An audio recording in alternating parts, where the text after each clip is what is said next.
All right. Welcome, everyone, to the February 2024 edition of the Midwest Big Data Innovation Hub's Data Science Student Group webinar series. I'm JD Graham, the Outreach and Engagement Specialist, and I'm joined by my colleague, John McMullen, the Executive Director of the Hub. I'm excited to have a group of 5 science educators to talk about best practices in running an enrichment program for children. But before we begin today, I'd like to give an overview of the Hub itself. We are a regional organization funded by the National Science Foundation, working within a 12-state area of the Midwest of the US, but we're also a part of a national network of 4 hubs founded in 2015 to be a catalyst for connecting diverse groups across the country who are focused on data science and data-related activities in academia, industry, government, and nonprofits. Building collaborations and partnerships between sectors, that's what the Hub does. So as a part of this webinar series, we try to bring together university science students, leaders from official RSAs, as well as informal organizations to share best practices, their experiences in developing programmatic activities and developing ways to build local committees and communities. Additionally, we recruit speakers to talk on a variety of subjects graduate and undergraduate science students care about. Our goal is to learn from each other and to help build networks of student leaders across our region. The Hub has this webinar series, a Slack community, and profiles of student groups on our website. We encourage you to join future webinars and to reach out to us if you'd like to participate with your group in either a webinar like this or a profile series. Now, also, you can rewatch this anytime, as the recording will be available on our site and on YouTube. Now, I'd like to introduce just today's guests. We have Tami, Dr. Tami McDonald, Associate Professor of Biology, Jessica Braun, a higher education administrator, and Asanti Ahmed, a student camp counselor, and they're all hailing from St. Catherine University at St. Paul, Minnesota.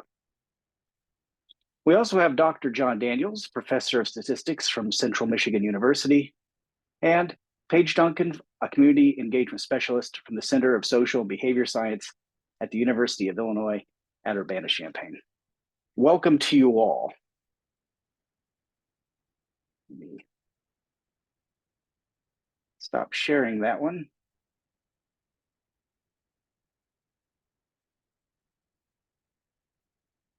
All right, is it back? Can we see everything? Or is it still splashed up?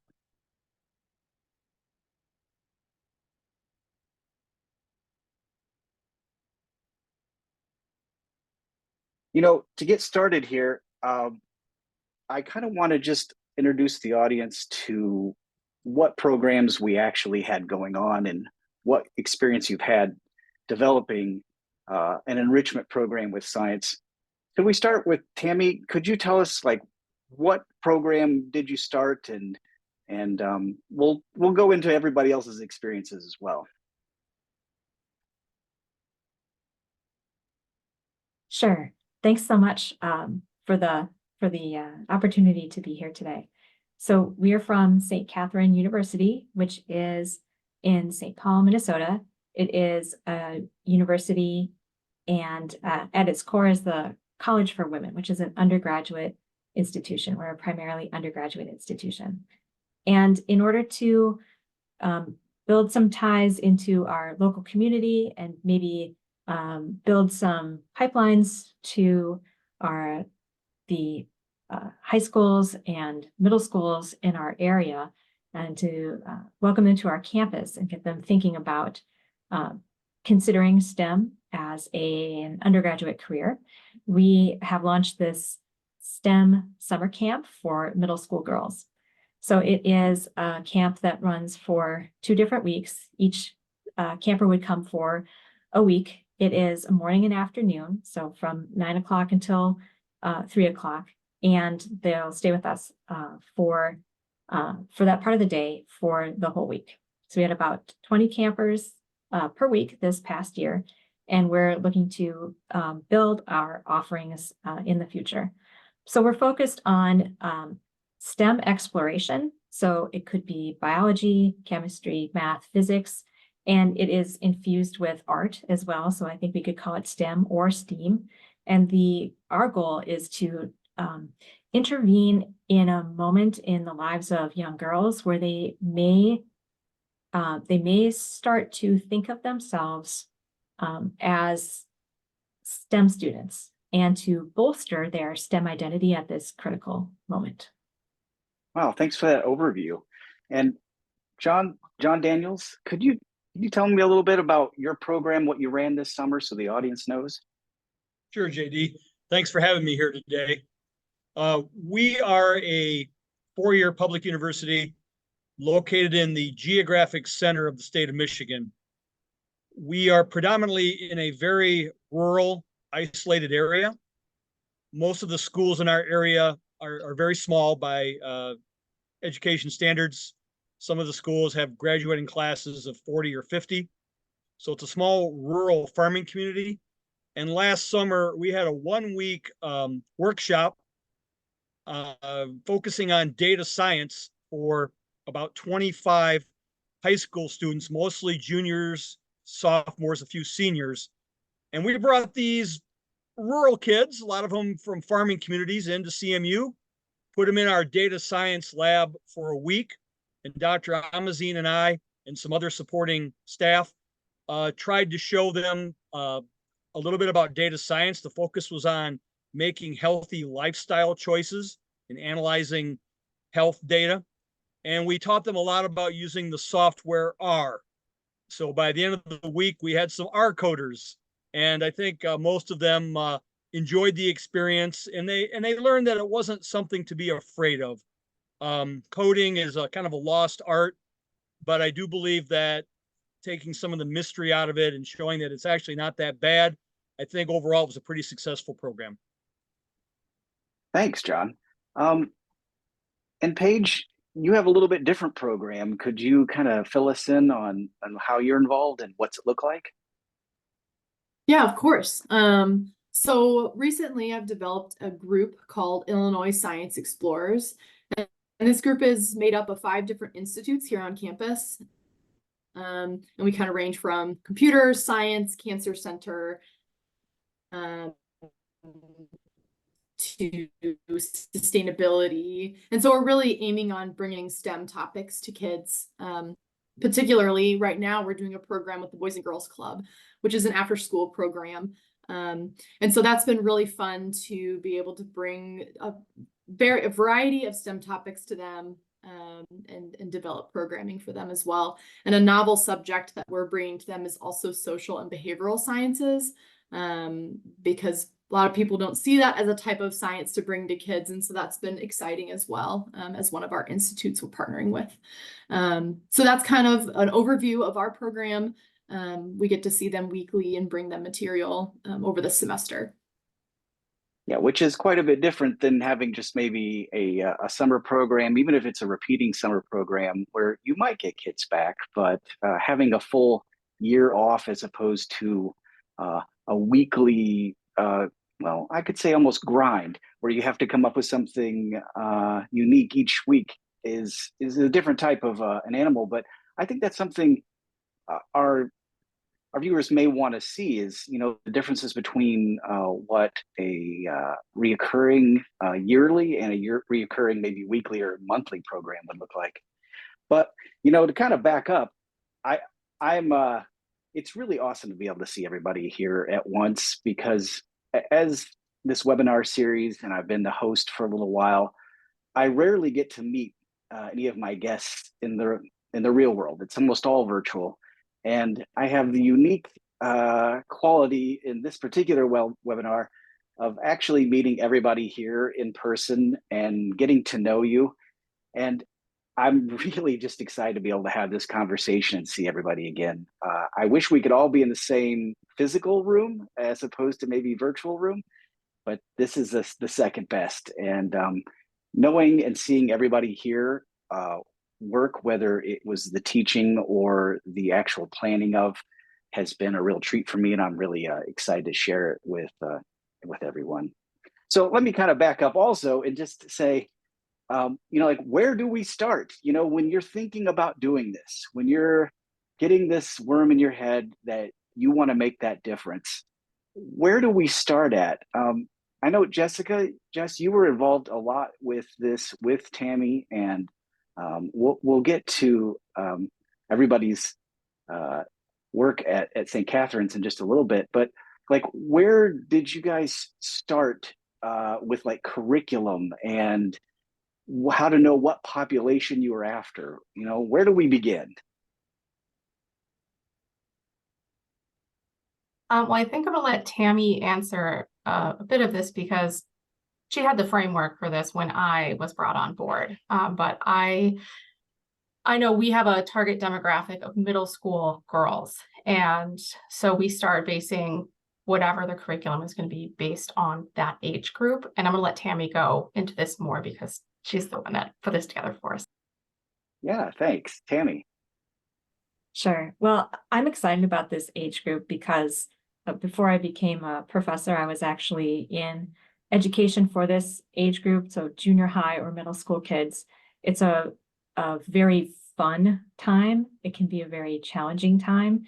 And for us in the sciences, it is also a time when it's a critical moment to keep girls engaged in STEM. This is the moment where societal forces are starting to tell them that they should think of themselves in a particular way, and maybe that way should not be math or science or technology. And so to kind of counteract some of those messages that they might hear, we would love to get them onto our campus so that they can meet people like Asanti, who is a scientist and is dynamic and is exciting, and to get our middle school campers to maybe see Asanti and say, yeah, I could do that too.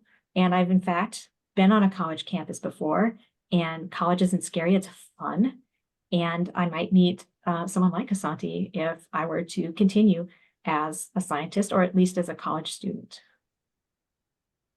You know, that's a great point you bring up. And I think that, John, I feel like you had a very similar experience at CMU of bringing kids in and having them, you know, imagine themselves in the classroom. Wouldn't you say? Yeah, I agree. A lot of them probably were or could have been first generation college students. They just didn't have the exposure to the world that maybe suburban kids in bigger cities might have. I remember going to Coleman High School, which is about 20 miles from campus, just on a recruiting trip. I had received permission from the superintendent and the principal that I could come to the cafeteria at lunch hour. And I just set up shop with my laptop and I made my sales pitch. And I got like 3 or 4 kids from that school. And I remember one of the girls coming up to me and saying, "We're so happy you found us. Everybody forgets about us. Nobody remembers that we're out here." And that made me feel really good because I know there's a lot of kids out there that can slip through the cracks. And I'd like to think that we got a few of them. We even went to the local high risk high school. You might remember JD. And we got a few kids from there too. And they were maybe a little more challenging, but we didn't want anybody to feel excluded. So we tried to have a big tent and bring in as many people from as many diverse backgrounds as we could. Yeah, definitely. And we'll talk a little bit also about challenges with different types of students. And that is 100% thing that people should keep in mind. You want to have the net that grabs the most, but also the most needy of the services that are available. And those fish, when you catch them, they're a little bit different. So we'll talk about that as well in a little bit later in the show. But I was wondering, you know, Paige, we were talking about getting kids at this like critical juncture of maybe it's an location or maybe it's an age. You know, Boys and Girls Club, that's a little different. What's that look like for you in being able to capture the kind of students you want to be able to capture for an after school program? And what kind do you get? Yeah, so great question. We currently are doing programming for 6 through 10-year-olds. So it gets pretty young. When we went in there, it was really fun because we had planned out some lesson plans and went in there, and of course, realized, wow, they have a lot of energy, after school program. So we had to change some things to make it more fun, less classroom like, more just activity based. And so these kids really need an outlet to just have fun and run around, but also learn science. And so that was a big learning curve for us, to see what they needed and their needs to enjoy science.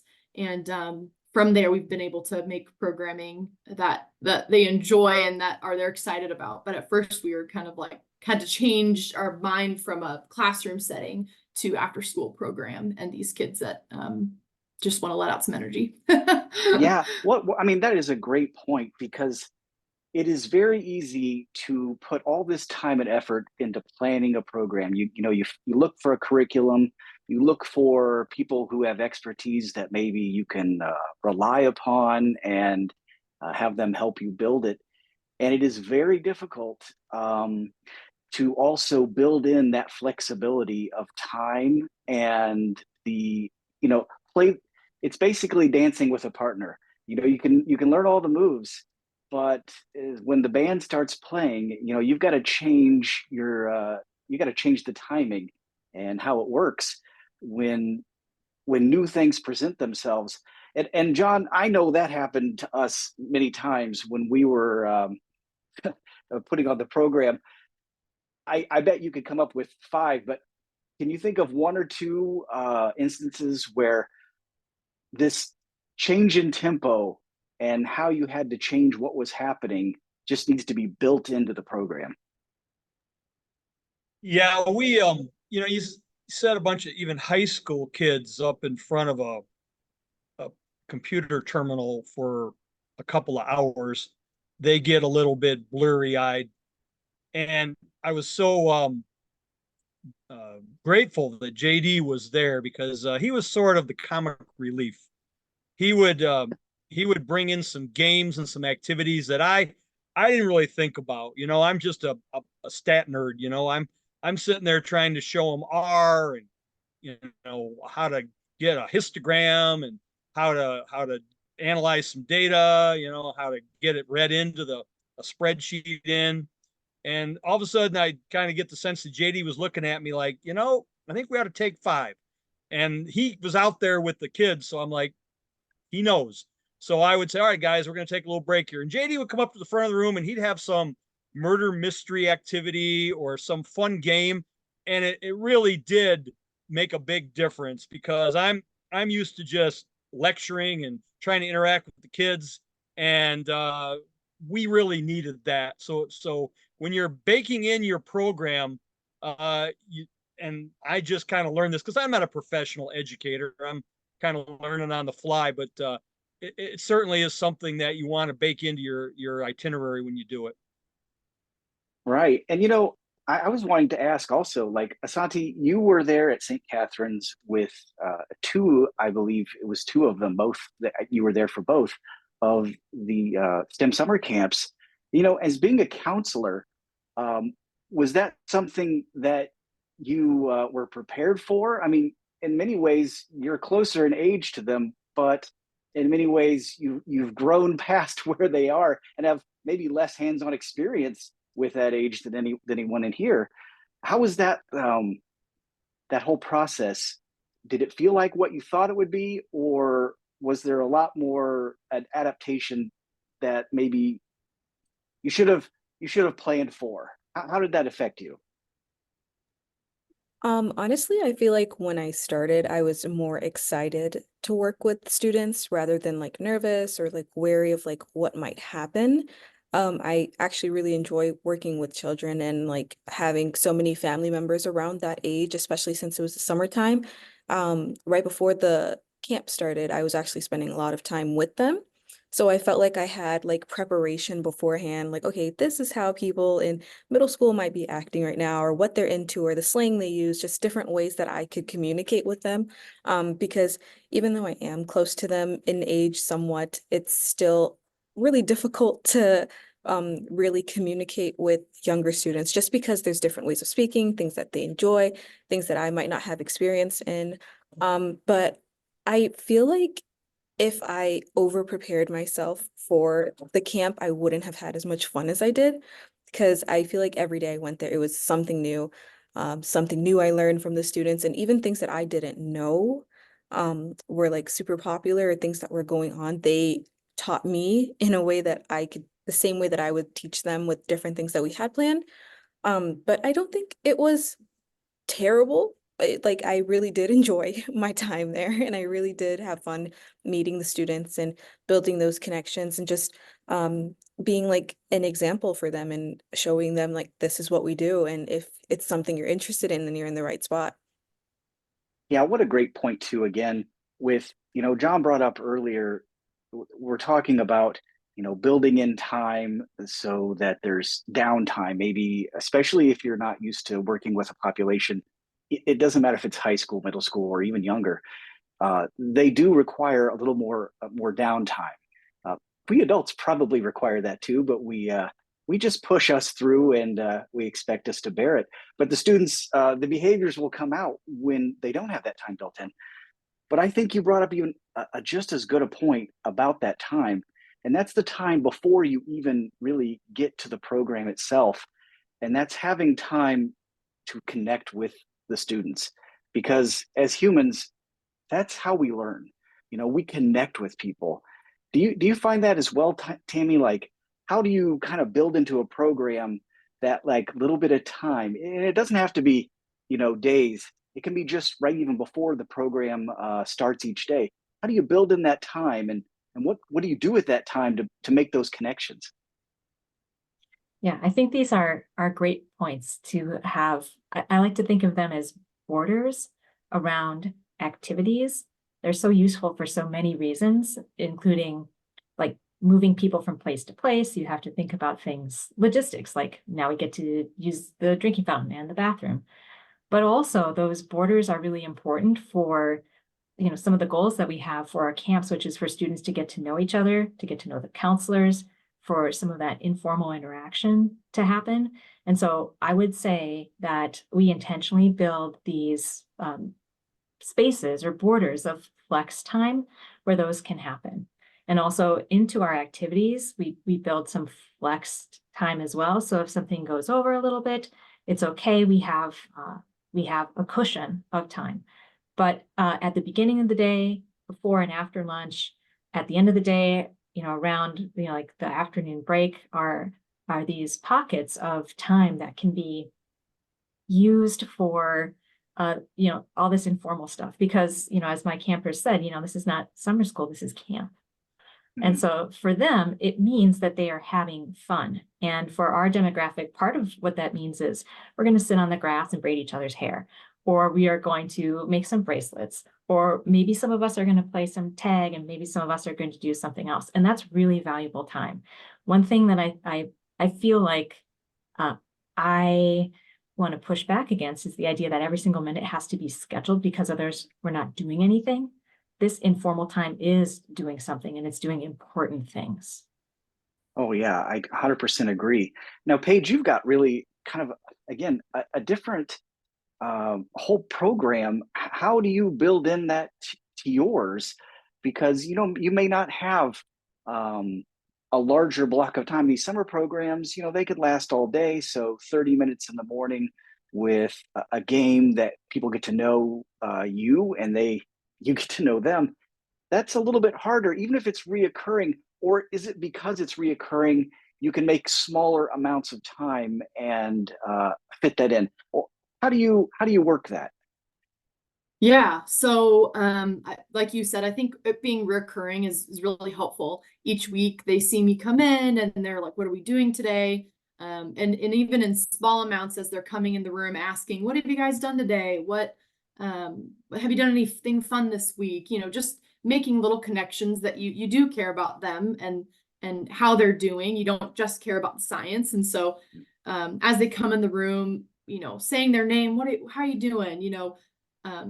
Just making these small points of contact with them leading up to the program, during the program, then after, because really you just want to build a relationship with them. And I think that's a really exciting point about reoccurring programming, is that you can learn their names and see them each week. And so it is a unique way to connect with them, but it does also take time. At first I went in there and they're like, what are we doing here?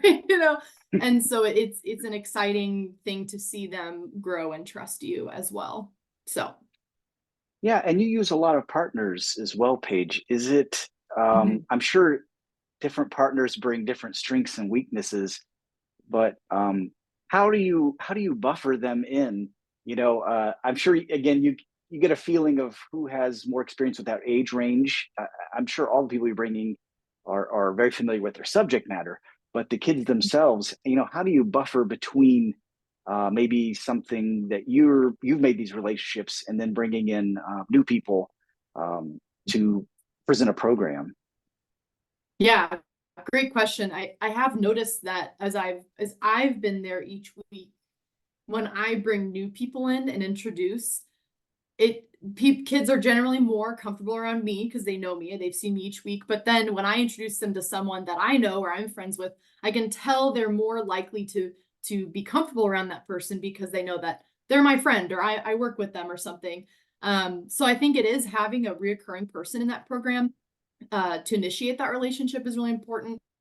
And then the kids are more comfortable. It's not just random strangers each week coming in and they don't know anyone. And so that kind of buffers it a little bit when new people come into the program. Me being there each week is really helpful. Yeah, it's almost like you're saying, like you're bootstrapping the new person in, just, letting them lend on your own relationship and that they trust you. It shows that they can trust and listen to that new person. That's a great idea. Yeah, totally. We've kind of talked about, what populations, why we go after these populations and this downtime, and that fun needs to really be incorporated in, not just the science. But let's also talk about really, where do you find and how do you get these kids?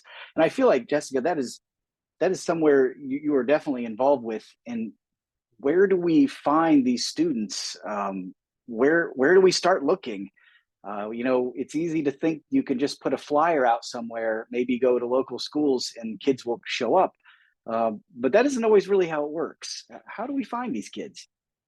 Yeah, so we did a combination of approaches. We first reached out to the students that had been here previously. So the summer before, when we'd had a camp, we said, are you interested in coming back? Do you know anyone?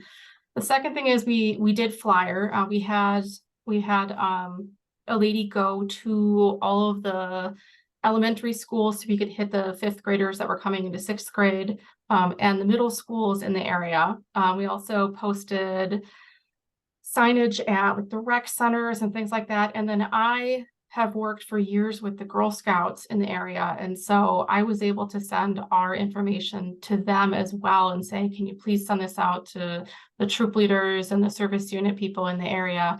And also there's word of mouth. So some people were here because they had a friend who had come the year before, or my mom saw this flyer somewhere. So you never really know where you're going to get students from, even if you have a specific demographic where you think you're going after. You can target all you want and break the population down and say, these are the schools we want, and this is where we're going to target. And you will never get everybody from that spot. So my best advice is going to places you wouldn't think. So like rec centers, libraries. A lot of the kids who hang out after school that need some guidance, that are really great students to come to things like summer camps where they have hands-on, hang out at rec centers, and they hang out at libraries after school because they don't have parents home. And so they create those relationships with the librarians and the center staff, and then they can say, hey, this is something that might be great for you. You should check this out. Yeah. And John, I know that you personally put yourself out there. And what did that look like for you? And what was the success of personally showing up as opposed to talking to who you would think would be very important people, maybe counselors and administrators of local schools, You think they'd have their finger on the pulse of the students who would want to go and their parents. But, contrast that. I know that you actually put yourself out in these schools. What did that look like? Well, I started off naively thinking that I had these really slick, glossy color flyers made up, and I sent a bunch to every school district, to the principals, and said, "Would you mind handing these out?" And then I just sat back and said, "Come to John," and it just didn't seem like that was working. So I took a compass and I drew a circle around Mount Pleasant for about 20 miles, and I identified 10 high schools. Most of them were smaller, and I just got in my car and I drove out there, and the principal said it was okay. I checked in at the office. I sat in the cafeteria at lunchtime. I had a laptop with my flyer on it, nothing fancy. I took some flyers with me, and I actually stood up in the cafeteria at lunchtime and said, "Look, you guys, who would like to get paid and fed to come to CMU for a week and learn data science?" And all of a sudden I got their attention, and they would come over and they would talk to me. And, I'm kind of a friendly guy, so that at least they knew I wasn't gonna yell at them or anything. And my wife was a Girl Scout leader, so I knew she had experience with younger girls. So a couple of times I brought her along. She's a little softer than I am, and it kind of maybe gave it a little more credibility, because they said, "Oh, well, it's not just this loud talking professor." And really, that was the biggest reason why we were successful. I had to make personal contact. They weren't going to come falling out of the sky like I naively thought they were going to. And so that was a really big lesson learned, is that you've got to get out there. And it takes time. You put miles on your car. Some days you skip lunch. But if you really want to get these kids, you got to convince them. I told you about the high risk high school I went there and got 7 kids to sign up. Only 2 of them eventually came, because the other ones had summer jobs or other distractions. But a couple of them looked at me and said, "What is this, a scam?" I said, "No, it's legit. I'm gonna pay you a stipend to come to our school, and I want to teach you some data science." And I still think they were wondering, who is this guy? But the ones that came were glad they did. And I'm working on doing this again on a much larger scale with the USDA. And I'm hoping that the kids that were there remember, and word of mouth is your best form of advertising. So when I heard you guys talking about word of mouth, and nothing's better than that. And that's how you get it built up, right? That was our first year. So I'm hoping it gets easier from this point going forward. Yeah, I agree, John. You have to, those kids talk. And even within the day that they're going to be at your program, I remember sitting next to a girl I was helping to transport, and she kind of whispered to one of her friends. She was like, "Is this real?" Uh, because they're kids, and they're not used to maybe somebody really caring. Especially kids that are in summer programs or reoccurring programs that we're trying to target, that we think could benefit the most from this. They've not they've kind of learned not to always trust the powers that be, and putting a human face on it and actually showing up and putting time into people. And I think you even mentioned one other thing, and I'm going to ask the group about this as well. Is you were talking about your wife being involved with Girl Scouts. We heard that Tami was involved. I'm not sorry, Tami, but Jess was involved with Girl Scouts. Tami was a former teacher of middle school. It's a huge deal to, if not you, the people you're bringing to work with you, to be out in the community somehow, in some civic organization, in some capacity. I think that's a really big deal. Paige, I always come back to you as being a little different than these summer programs. What, and I don't know if you get to implement that so much, or if because of the Boys and Girls Club and your involvement in it with your job, uh, if it, you know, it kind of fast tracks you into that program. But what does it look like for your summer program? Is it only the Boys and Girls Club that has, you know, connected you, or are there other connections to other civic organizations to help you get the word out? Yeah, great question. So our original partnership was with a park district, the Champaign Park District building, which is where the Boys and Girls Club is housed. So we have the opportunity to, you know, do programming for the Boys and Girls Club in that same facility, provide programming for the community. And so that's kind of the next step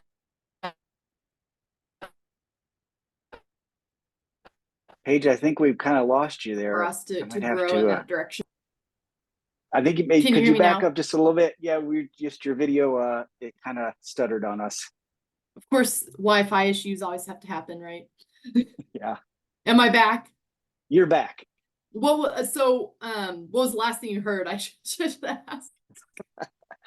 Try to back up about 10 seconds, I guess. Yeah, I was just asking about other organizations besides the Boys and Girls Club, and you were explaining that the Champaign County housed the Boys and Girls Club, and then I kind of lost you. Yes. Okay, perfect. So yes, so we do programming out of this new facility that the Boys and Girls Club is in. We also have the opportunity to do programming for the community, so the community can come to that building.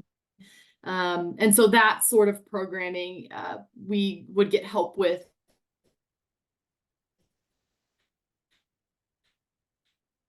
through the park district, through a social. So yeah, that's kind of another avenue. Am I still here? Yes, it is. It's a little tricky on the video there, but I think we got the gist of it. Thank you. Oh, great. You know, I was going Okay, to ask sorry about also, that. Asanti. That's okay, Asanti. You know, you're involved and got to be a camp counselor. You know, what motivated you to do this? Is it in some way related to a camp that you'd attended before, organization or community organization you've been in? What got you interested into being a camp counselor? Well, to begin, I probably wouldn't have become a counselor at all if Dr. McDonald didn't get me involved in it. So thank you for that opportunity. And as soon as I heard about it, I was like, this is something I want to do. I've never been to camp before, so I felt like by being part of this camp, it was kind of healing my inner child a little bit and going to a summer camp and actually getting to experience what other students my age would have. And I didn't realize how much I would really enjoy it once I got there. So as a biologist, I don't do much with data science, but I've always been curious about it. So I decided like this opportunity is falling into my lap. I have to take it. And once I joined, I learned so much about working with students as well as data science and coding and just a whole new world that I never like got the opportunity to actually join in. And that just really motivated me. I was like, this is something new and I should probably do it and just see where it takes me. And I've learned that I actually really do enjoy data science and have been open to a whole new world. Yeah, you know what? It really beams out of you that you enjoy this, and I think that's something we can never quantify. I'm not going to be able to train people. No one here can to enjoy being with other people, and especially that age range, and sharing your passions about science and whether it's data science or math, the whole STEAM experience. But kids, they have an excellent sniffer. You know, they know exactly who's genuine and who's not.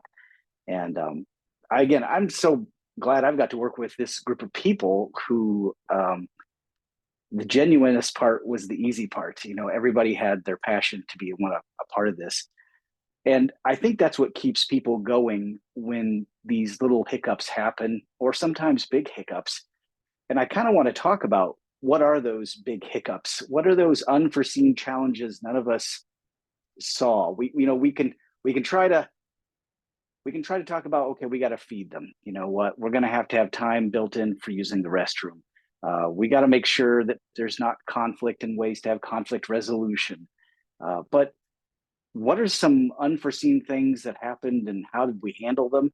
I'll kind of leave it open, and whoever wants to take that, go with it and let me know your experience here. I thought that all the kids would just drive into school every day, just thinking everybody has a car. They don't. Or parents are on very non-traditional working schedules. And so it became John's taxi service and Jennifer's taxi service and JD's taxi service and Mohammed's taxi service. We had maybe, I don't know, maybe 5, 6 kids out of 25 that needed a ride every day.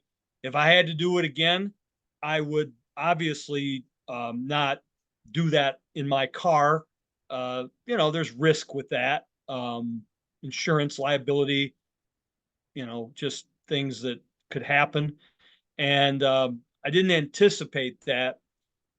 But again, experience is the best teacher. And I suppose you just have to, if you're not in a urban area with public transportation, or you just got to know your audience. And I thought maybe I'd have a couple of students that maybe needed a ride home every now and then, but we ended up like bringing 6 kids every day round trip. So, and that was okay. I didn't mind, but I ended up by the end of the week, I ended up put like 1,000 miles on my car or something. It was like 100 miles round trip every day. But these are the things you don't think about, but I guess you do need to think about. Yeah, transportation is a huge issue. And not just getting them there, but what happens when they don't get picked up maybe so immediately, and what's the backup plan for the backup plan? So that's a huge thing. Whether you're going to have some sort of centralized busing, whether you're going to have licensed drivers who get approved through your school to pick people up, and if you're counting on parents, grandparents, or other family members to pick these people up, what happens when they don't? Where do you put them? Who do you call? That's a really big deal. So it shouldn't be marginalized at all, and it's difficult to plan for. And when it goes wrong, it takes up time and resources, definitely. So it needs to be something not thought of if, it's kind of more of a when. When this happens, what do we do? And that may be a lot of the issues where there's trouble, and trying to plan for that trouble is, it's the whole whatever can go wrong will go wrong. Anybody from the St. Catherine's University with the STEM summer camp, what are some things that went sideways, and how did you deal with that? Yeah, I'll go ahead and address that. So first of all, I would say transportation is a huge deal. I will just add on. We had many students that were brought by parents, grandparents, but we also had some students who did not have transportation. So we arranged transportation with a busing service that we've used on the university in the past and had great success with, that wasn't picking the kids up, that wasn't showing up at their house. And then the kids would come an hour late, or they'd miss the first 2 days of the camp. And so the best laid plans with transportation are always going to go wrong somehow for someone. And I would say another challenge that we had that was maybe somewhat difficult to deal with was certain kids who were at the camp. You could tell they were there because they were being made to be there by a parent, and they were not into it, and they were not having a good time. And we also had some students who were very overwhelmed in the room. Their social anxiety was out of control, and they were almost, in this petrified fear shell of, I can't even look someone in the eye, let alone paint something with them or work together with them. And we had to take certain kids and one-on-one work with them. We had one student who, we had most of our camp in our library, which has small breakout rooms and meeting rooms. And we had to just move that kid to the room next to us. And then a counselor or myself or JD or someone would just pop in and sit with them and make sure that they were okay, understanding everything, work one-on-one, leave them alone if they wanted time. And that big social anxiety aspect, it ran through both weeks of our camp, and it manifested in different ways with different kids, but it was always there. And so I would say, especially when you're dealing with young women who are in middle school, they are very, very unsure of themselves in many ways, and you throw them into a room full of other people, and some of them thrive and they're little social butterflies and they have a great time, and other children, it's a terrifying experience the entire time they're there. They hate it, and it's just not a good experience for them. Yeah, Can I pick that up? is huge. Yeah, please continue. Was it Tami? I thought I heard. Yeah, I was gonna pick up that thread if I could. Yes.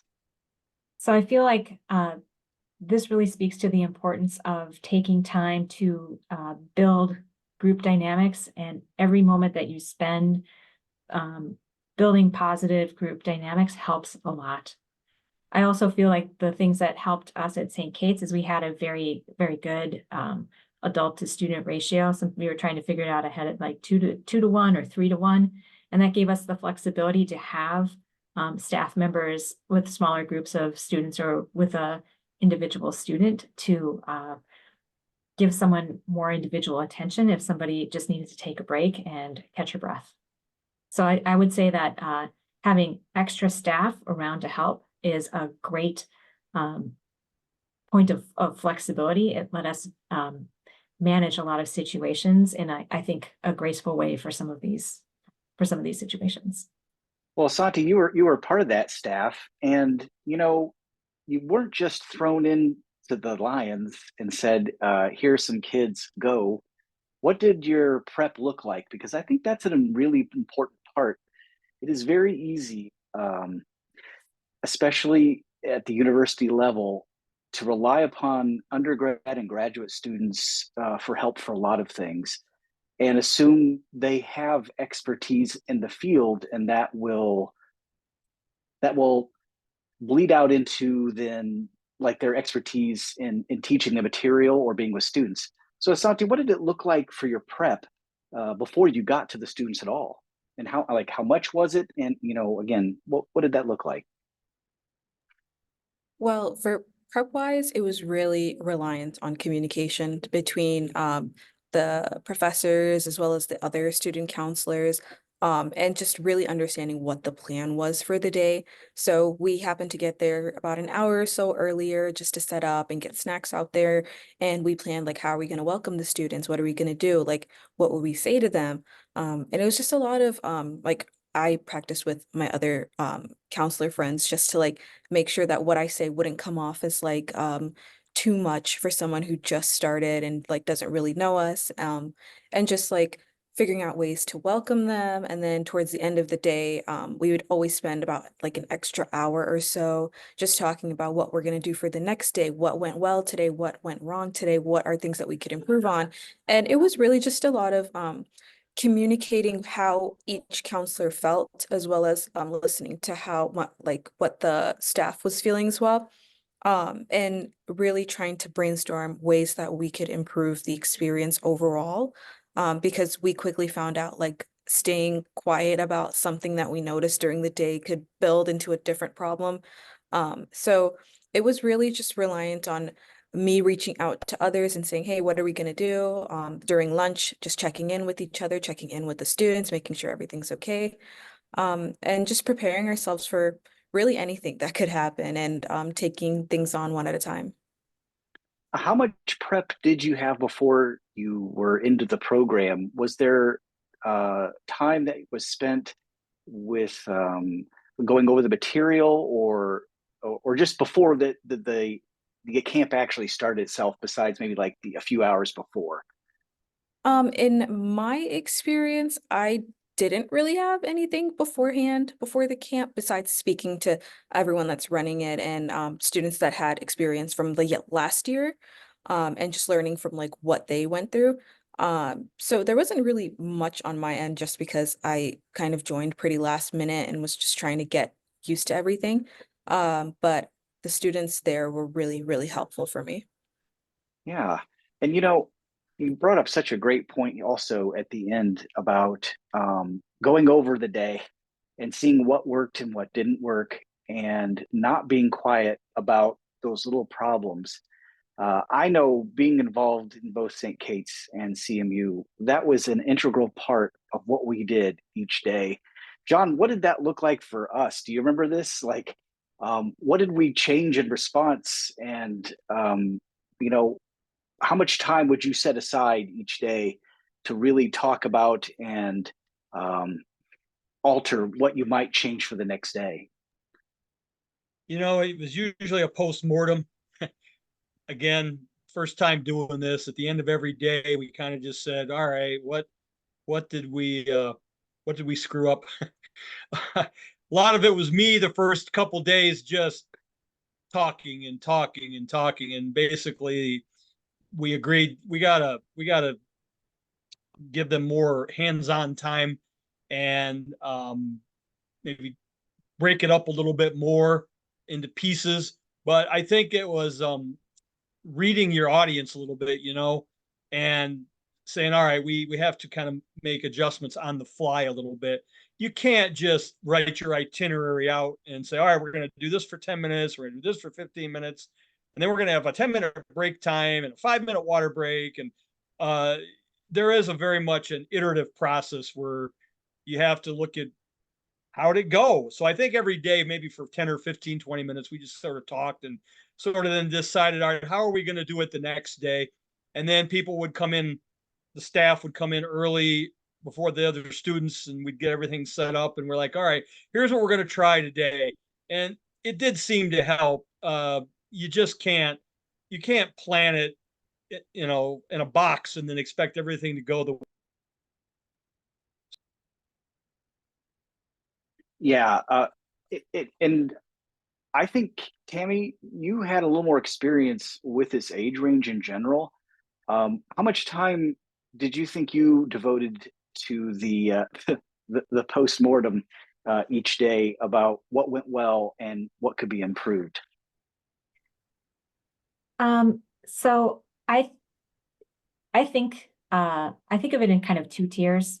There's the immediately, you know, once the kids are gone and the counselors and the staff are together, it's a really important time to kind of look back across the day and share our experiences, make our plans for tomorrow, just like Asanti said.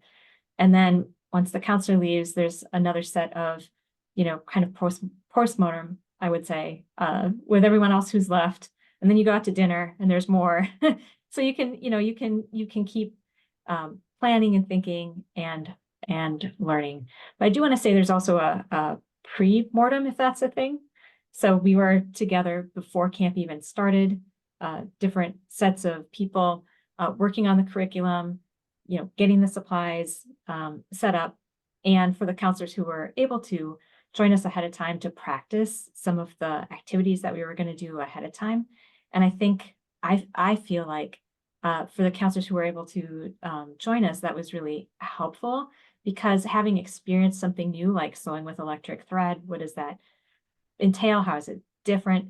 I think helped, you know, give them some practical advice for their students when they had it. So I think the postmortem is absolutely essential. You know, the premortem is important as well. And no matter what happens, because we're dealing with a group of people in the middle between the premortem and the postmortem, there will be unanticipated things. And that's part of the excitement, I think, of working with human beings, and especially of working with our different age groups, that there is some unpredictability and it's kind of fun. Parts of it are fun. And if you have some good boundaries and you have some good procedures in place, then the unexpected, you can deal with it. It was so great for us to have extra staff as flexibility, like I mentioned, to be able to keep going with our plans and still have, you know, students and staff be able to have time away if that's what they needed, and so on. Paige, you have a little bit different again, and you're a little more, you know, on your own. How do you build in that evaluation of how it went, knowing that you may have different people next time presenting, and that in many times you're kind of by yourself? How do you handle that? Yeah, so Am I there? You're there. My internet. So yeah, for myself, it's really communicating with whatever volunteers I have beforehand, what we're doing, sharing materials, and then afterwards, just myself taking a day to be like, all right, what gaps do I need to fill for next time? And thinking through what worked and what maybe do I need to add in on some things? And then of course, if volunteers come back, communicating that with them. But it is hard because I'm dealing with sometimes new volunteers each week. So it really depends on me to know what's going on, communicate to them. Usually we do a run through of volunteers come 30 minutes early. We'll put stuff out and then we'll be like, all right, this is what we're doing today. And again, they're like 45-minute to an hour sessions. So it's, something that they can look over quickly and be like, okay, yeah, know what we're doing.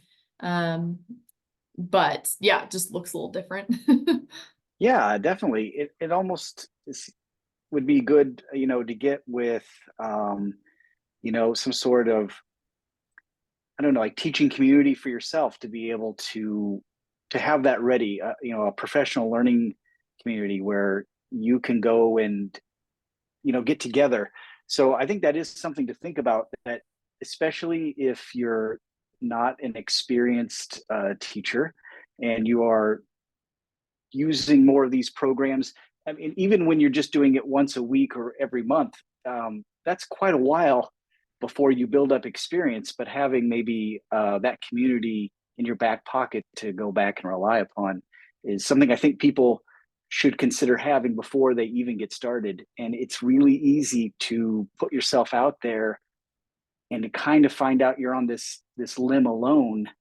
And it's always harder after the fact if you find that you might need support than to have that support built in before you start. So I think that, if you're listening to this in the webinar series, I think that's something to consider before you even start about, getting a professional learning community together that you trust and that you can rely upon to go with when things go right or wrong, to cheer you along when they're great and to give you the support when you may not exactly understand why it didn't work, because sometimes you get done, right, guys? And there is no exact right answer. Why did this not particularly go well when maybe it's gone well 5 other times in other circumstances that you've had? It's good to have those people to rely upon.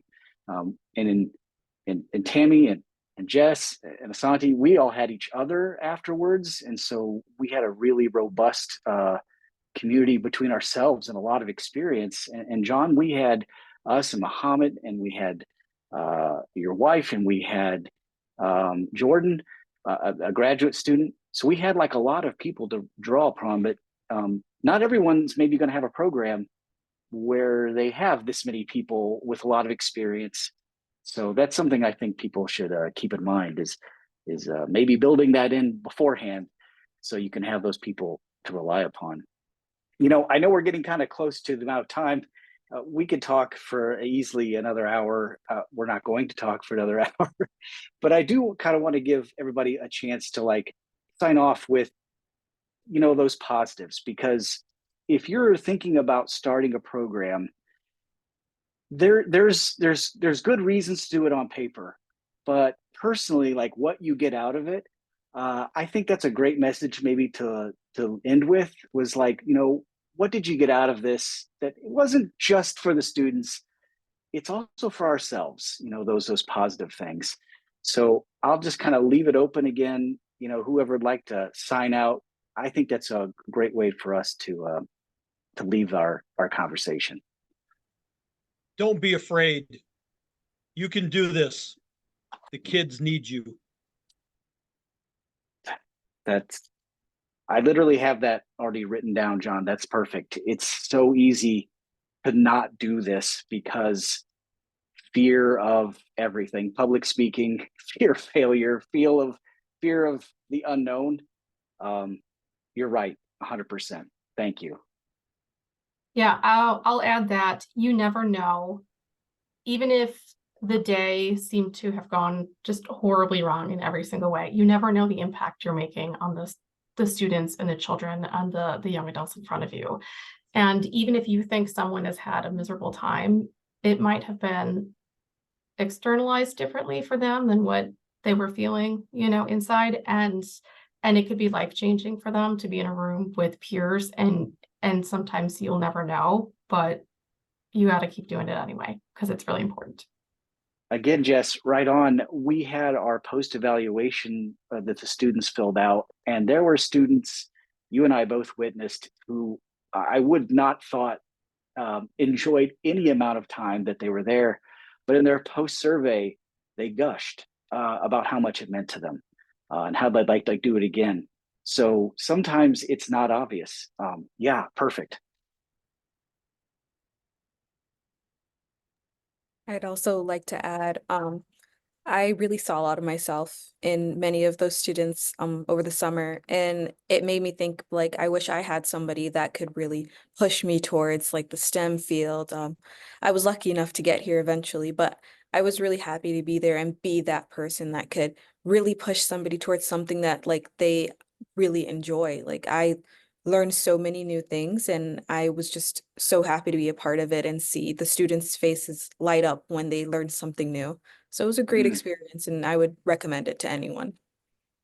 Yeah, finding yourself in them is really helpful. And I know as an experienced teacher myself, sometimes it's difficult to find.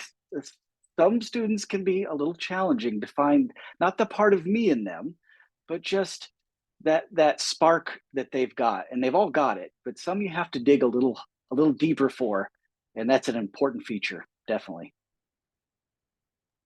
I mean, piggyback off what Asanti said, just the awesome feeling you get to see them get excited about what you're doing and make a connection that something makes sense to them. And even if it's a small something, just them getting excited about it and running out the door being like, oh, did you know this? It's that kind of stuff that's really exciting. And there are weeks that I'm like, oh, I don't think they got anything. And then the next week they come back and they're like, are we talking about this again today? About this? And I'm like, oh, you remember that? Okay, great. So it is so rewarding to they are listening. They are soaking it in. And it's just so worth it to put that time and effort into them. Yeah, if I can, I'd like to pick up on that theme of connections, because I feel like it summarizes so much of what we're talking about. Seeing students make a connection to the material, seeing students make connections to each other as friendships, making a connection to role models, making a connection between themselves and a field. I think all of these connections are so valuable, and the programs that we're running are the fertile ground where those connections can be made and start to grow. Wow. Yeah, these are great final thoughts. I really appreciate everybody being here. I want to just say thank you again, and to our friends watching the webinar. See you next time. Now, everybody here, I'd like to stay on for just a second before I stop recording.